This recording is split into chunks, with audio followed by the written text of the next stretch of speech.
Hi, I'm Lubna Razak. I'm a PhD student at the Department of Human-Centered Design and Engineering at the University of Washington. Today I'm presenting a paper, Making Crafting Visible While Rendering Labor Invisible on the Etsy platform. My co-authors include my advisors, Beth Kulko and Gary Shea. Technology has not only created new types of work like content moderation and blogging, but it has also created platforms that act as intermediaries matching supply and demand for resources, labor, and products. Etsy is also one such platform where artists and crafters sell handmade products and vintage products. It is considered as a source of full-time employment and entrepreneurship, especially for women and those affected by fluctuations in employment opportunities, particularly during the year 2020 when the employment rates and in-person buying and selling had been negatively affected by COVID lockdown. Etsy's contribution to bringing crafts to mainstream commercial activity is important because historically crafts have been associated with women's small-scale creative production in the home, equated with hobbies or amateur production, and devalued in comparison to both art and industrial production. Markowitz reflected on the dual treatment of arts and crafts historically despite their grouping together by stating, "Art has had a positive connotation that craft lacks. This difference in evaluative meaning reflects our culture's elitist values. What white European men make is dignified by the label art, while what everyone else makes counts only as crafts." Several technological, cultural, and historical changes have conflated to enable the sale of craftwork on Etsy. These include the advent of online communities enabled by Web 2.0, which have contributed to the making and doing culture, returning craft to the mainstream, and the historical and cultural changes leading to the acceptance of craft as a form of paid labor. However, technological changes enabling online exchanges such as those on the Etsy platform have also contributed to the invisibility of work. Invisible labor is defined as activities that occur within the context of paid employment that workers perform in response to the requirements, either implicit or explicit, from employers, and that are crucial for workers to generate income, to obtain or retain their jobs, and to further their careers, yet are often overlooked, ignored, or devalued by employers, consumers, workers, and ultimately by the legal system itself. Our work addresses the question, what kind of invisible work is performed by artists and crafters selling on Etsy to maintain their membership of the. This question is important because Etsy represents what we refer to as the double whammy of invisible work. A majority of Etsy sellers are women whose work has been rendered historically invisible in domestic and professional spheres due to the socio-cultural mechanisms.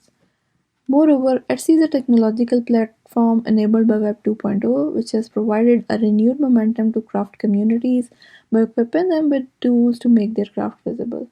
But Etsy's technological nature may also contribute to the invisibility of the work of online sellers through socio-spatial and abstraction mechanisms, resulting from the judgments made about work and indicators used to assess performance when the work is performed at a distance from those measuring the performance. In order to answer our research question, we conducted a qualitative study by conducting interviews with 18 Etsy sellers, including both men and women. These sellers had varied incomes from their Etsy shops as well as varied number of years of experience of being a seller. Our interviews covered four main topics, including Etsy seller's journey, the genuineness of the handmade products on Etsy and its effect on the sellers' understanding of and experiences with intellectual property issues, and the effects of COVID on the Etsy business and how they dealt with the challenges created by the pandemic. Now I present select findings from the study. From our study, we identified three categories of invisible work on Etsy. We will first discuss the invisible work in managing and running a handmade business. Despite Etsy's handmade policy, sellers report a high proliferation of resellers on the platform and are faced with increased competition from resellers offering products in the same category at lower prices. Therefore, the sellers engage in various kinds of invisible work to differentiate themselves from resellers and indicate genuine handmade products to their customers. They do this by managing the appearance of their shop and their interaction with their customers.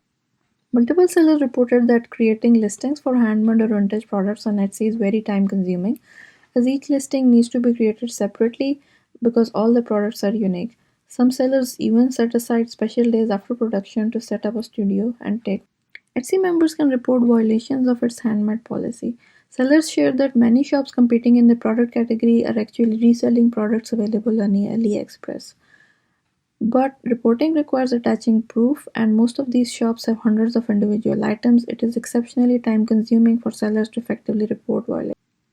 Many long-term full-time sellers report that there is a disconnect between Etsy's key performance indicators and the dynamics of handmade business. Etsy sellers often sell customized products requiring communication with the customers to clarify requirements, which adds to the timelines of creating and shipping a product. However, Etsy once created a test where it did not take into account these factors which were out of the control of the sellers.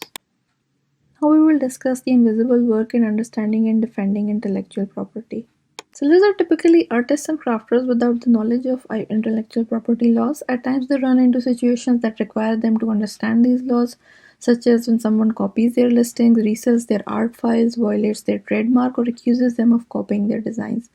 Etsy has a hands-off approach when it comes to intellectual property issues. The sellers try to reach out to Etsy with their questions, but when they receive no reply, they have to find out relevant information on their own.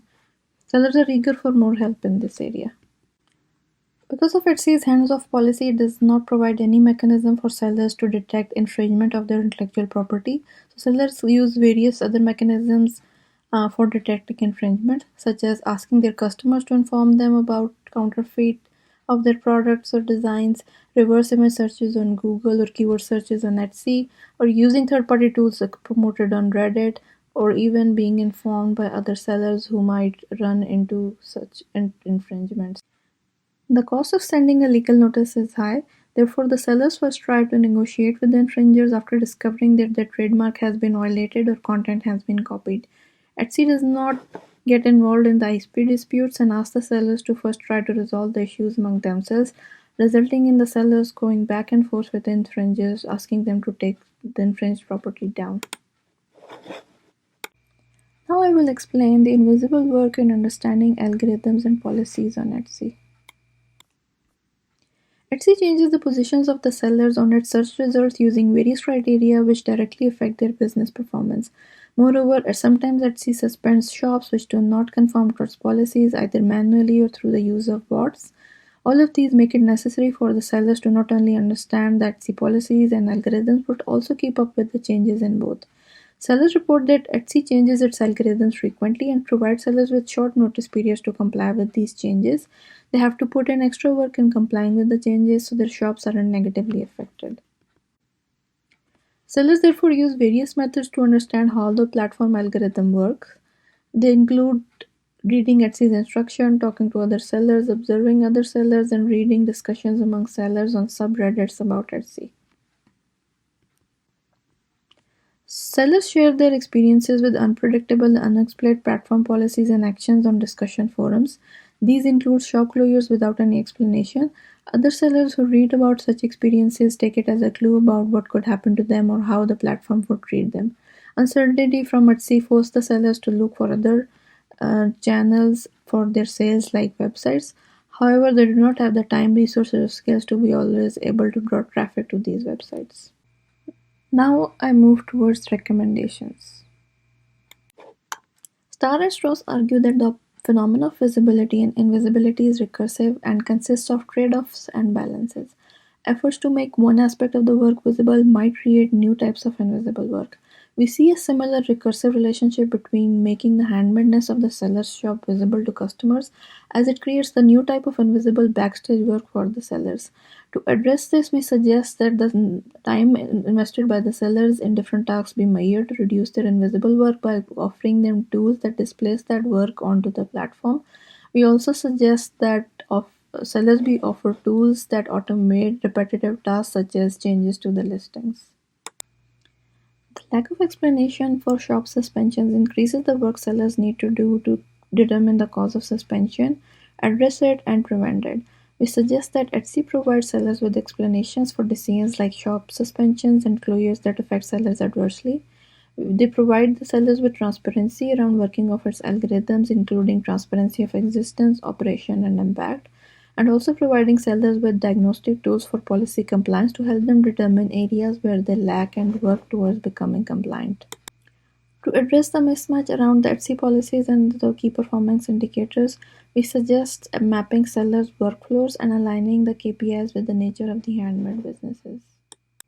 Thank you for listening, and you can share your questions at lubnar@uw.edu.